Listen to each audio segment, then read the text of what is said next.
Hey folks, welcome to the Big Branch Cincinnati Reds fan page, first annual winter meetings edition.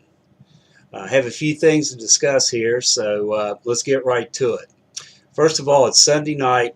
I'm not shaving. I look like a complete dog do, but shoveling snow all day, and we're at 17 inches and growing here in Roanoke today. Um, got to do what I got to do. First of all, the latest news is that the Reds signed Aristide Aquino back to another minor league contract. We let him go in a roster purge.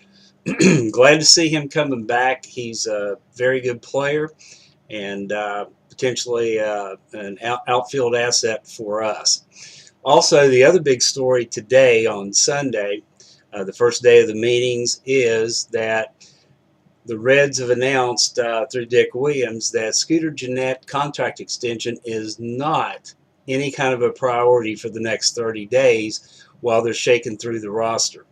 There's a lot coming up this week at the baseball winter meetings in Las Vegas. They started today, Sunday, no big trades or anything so far. And the evening's about done, so don't really expect any blockbusters or anything today. But there's still Monday, Tuesday, and Wednesday. Uh, Anything could happen then. The Reds have been rumored to have 4 to 5 different discussions going on trades and so on. So we'll wait to see what happens. Thursday, the 13th, is the Rule 5 draft. And here comes in to play another thing. There's so many different complex formulas and equations going on in Major League Baseball. The Rule 5 draft, as most of you all know, is where unprotected minor league players that have 3 to 4 years experience but haven't made the big leagues yet can be taken by another team. This year the cost is $50,000 instead of the previous year's $25,000. You pay $50,000 for that person, but the contingency is you have to keep them on the roster, the 25-man active roster, all year. If they drop off the 25-man active, get sent to the minors, well, they can't get sent to the minors. They have to go back to the original team, and you have to send the $50,000 back. So it's kind of a risky venture, but hey, Jose Bautista and some very fine players in the past have been drafted this way. So we'll just have to wait and see what happens. Okay, as far as the Reds go this week, the owner, Mr. Castellini, has said that we will get the pitching, that they will have a record payroll next year.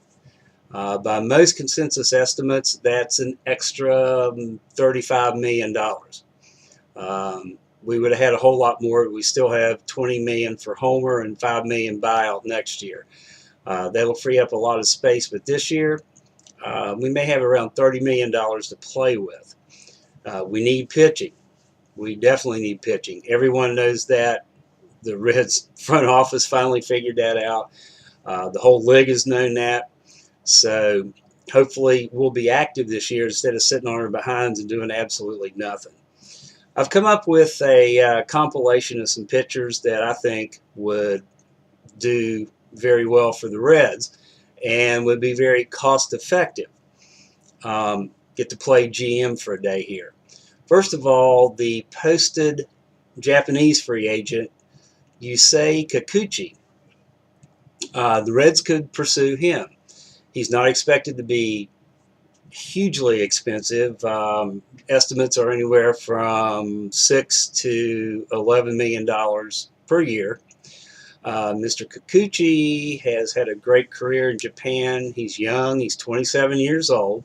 He has a fastball in the mid-90s. He has an average or better curve, slider, and sinker. He's a cheaper alternative. He has a very good potential upside and a solid number 2 pitcher, something we could definitely sink our teeth into.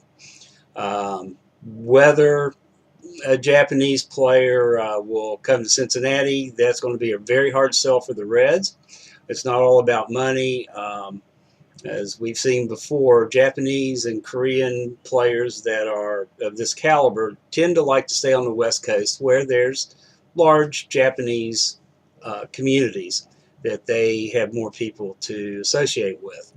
So we'll have to wait and see if that happens. A couple of free agents. There was an interesting comparison on Red Reporter the other day that had a lot of statistics and a lot of analytics as far as Dallas Keuchel, who the Reds are supposedly pursuing big time, J.A. Happ, and Charlie Morton.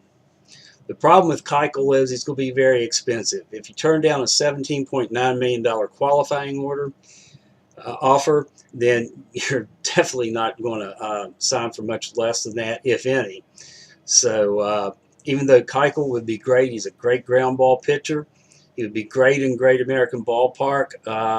Don't really look for that unless it's an extreme back-end loaded contract. By that I mean 10 or 11 million this year, and then the next couple of years of the contract load more in when Homer Bailey falls off the scale as far as salary goes. Interestingly enough, I think two better players who were in that comparison, who actually compared very equally, was J.A. Happ and Charlie Morton. Now, Happ can be had for a 2 to 3 year deal for $13 million a year by most estimates. He has a better ERA plus than Keuchel or Morton. He's the best available free agent, and just like Kikuchi, he's a left-hander. Stats-wise, he had a plus 126 ERA plus. And a 43% ground ball rate and 518 innings in the last 3 years. The innings are very important. They're quality innings, but he has played a lot. He has played a lot of innings and pitched a lot of innings. Keuchel, on the other hand, also has 518 innings, but his stats are not quite as good as J.A. Happ, believe it or not. Then we come to Charlie Morton, our old friend from Pittsburgh. He only wants a 1 or 2 year contract, probably closer to 1. He has a family. He wants to stay with them. He's made his money, and he would rather devote time for family, and that's great. And it could be great for the Reds. He could be had for about $13 million a year. He also had 518 innings in the last 3 years, a 50% ground ball rate, which is great at Great American Ballpark, and a plus 119 ERA plus. So, Morton would be a great addition. Now, both of these guys are going to have someone else. Most consensus is the Reds need 2 excellent pitchers in order to make up an extra 20 to 25 games over the last few years, and not one can do that.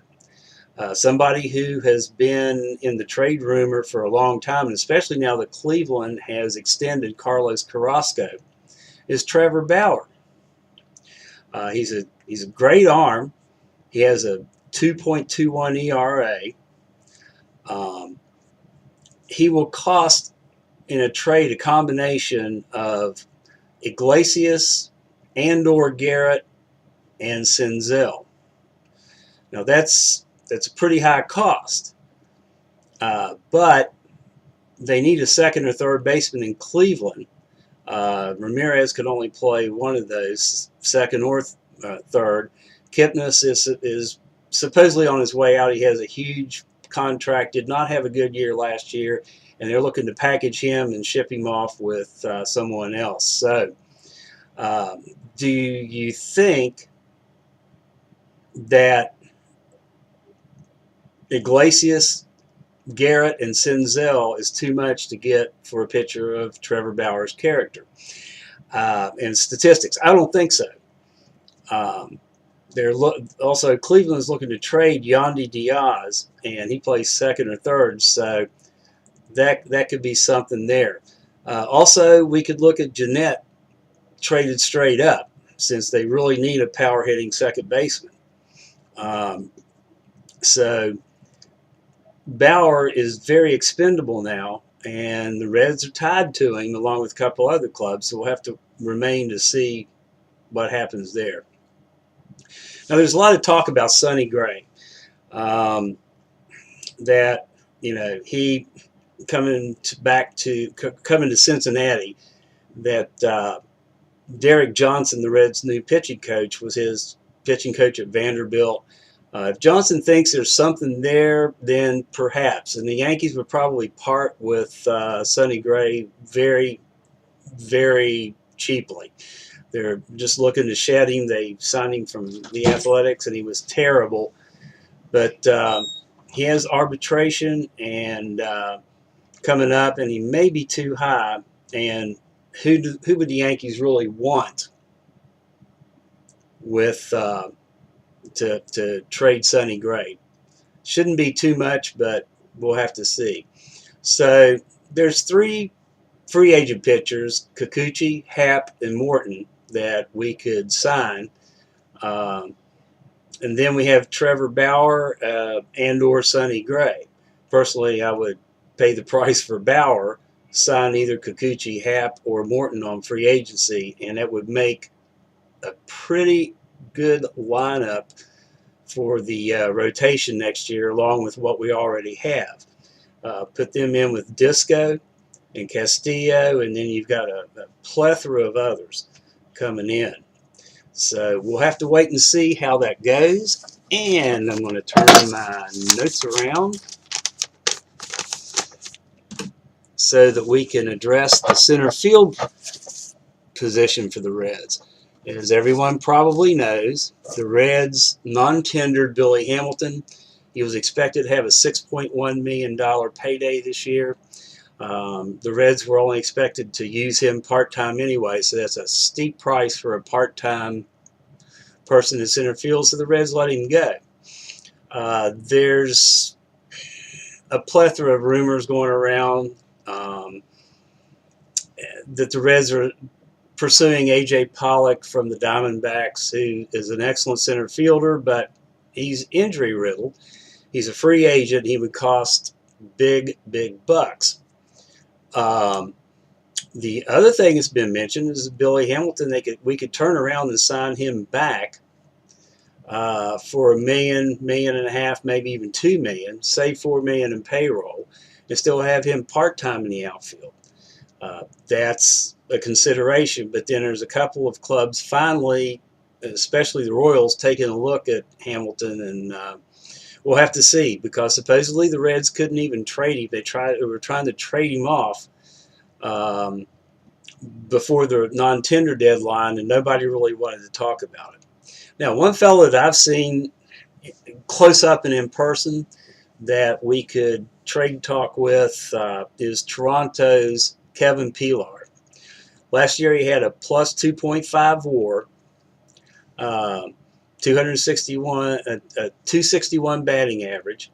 He had 15 home runs, 59 RBIs, 14 stolen bases.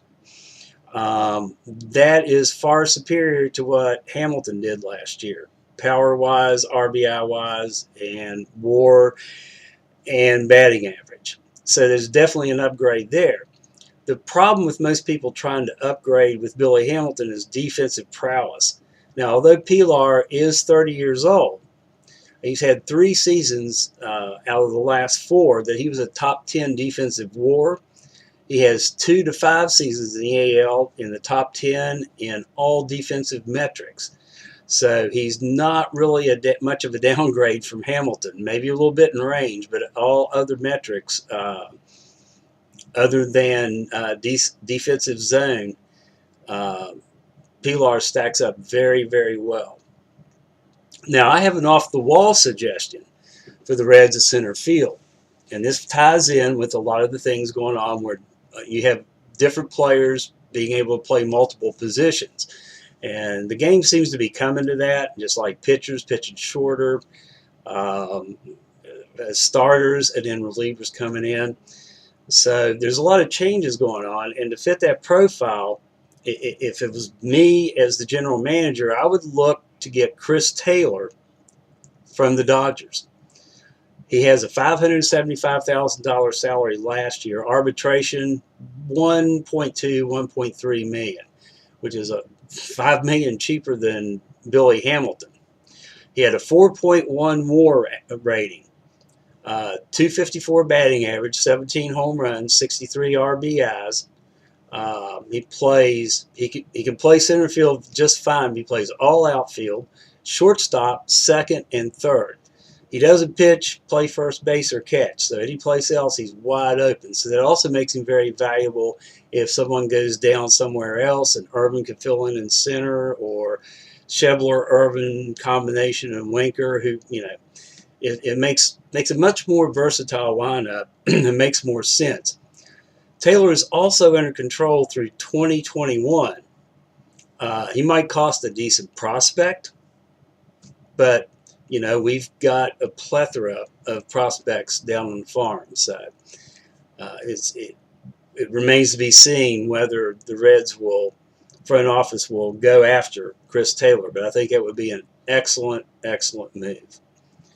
That's really about all that I have right now. Going over if we pick up a couple of good pitchers to go with what we already have and fill the void in center field, with either Pilar or Chris Taylor, I would not sign A.J. Pollock. He's going to be very expensive. He's injury prone. Could be another potential half Homer Bailey type thing. So I really don't trust Pollock. So let one of the more expensive budgeted teams sign him, and let's go for either Pilar or Chris Taylor. But that would address the center field position and both starting pitching positions. Would we give up a few players? Yeah, but you have to.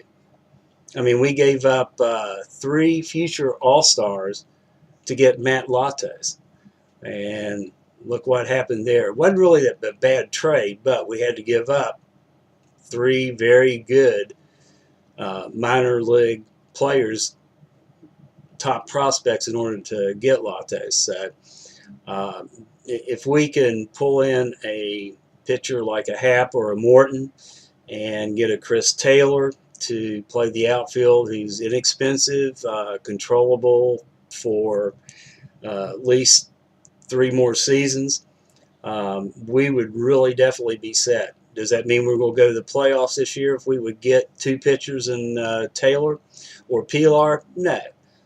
Does it mean we'd be 500 or better? I think so, easily, very easily, by most people's projections. Again, most of the pundits are not expecting the Reds to be playoff contenders this year, but with the minor league organization that we have, the new coaches that we have, who have sterling reputations, it looks on the up and up. The future looks very bright. This year, it's going to be all about getting the fans back and making commitments to fielding a good team. And that's what ownership has promised and the front office has promised. And that's what they're going to have to deliver. This is the time everybody's got to step up and do their jobs. No sitting on your hands. No, not doing any trades. No free agent signings. We can't afford to do that anymore. We have to be active this year. We have all the tools to do it. We have the trade tools in the organization. We have at $30 million extra money. And with Homer's $20 million coming off next year, we can at that point backload a free agent contract. So it's actually possible for the Reds to stay in budget and sign 3 good free agents, or 2 good free agents and 2 good trades, or 3 free agents and 1 good trade. And the word on the street is that the Reds have 4 to 5 deals going on, supposedly ready to culminate here at the winter meetings. So it should be exciting Monday, Tuesday, Wednesday, and possibly Thursday, and especially Thursday with the Rule 5 draft. The Reds roster is down to 36 with trades and so on and whatever. They still have 1 or 2 spots that they could actually pick somebody for the Rule 5 draft. And maybe they're picking for somebody else to throw in on a trade that doesn't have a roster spot but wants someone in a Rule 5 draft. We've done that before. Picked up a catcher for the Padres last year and got a trade in there. So it should be exciting. I'm hoping that we see some action. I'm hoping that the Reds actually do something this year for the first time in 4 to 5 years. and I hope we see a little bit of a revamped roster, and we're ready to hit the ground running in spring training. For Big Branch Cincinnati Reds Facebook fan page, this is Bill McClure, and I'm rounding third and heading for home, like the old left-hander used to say.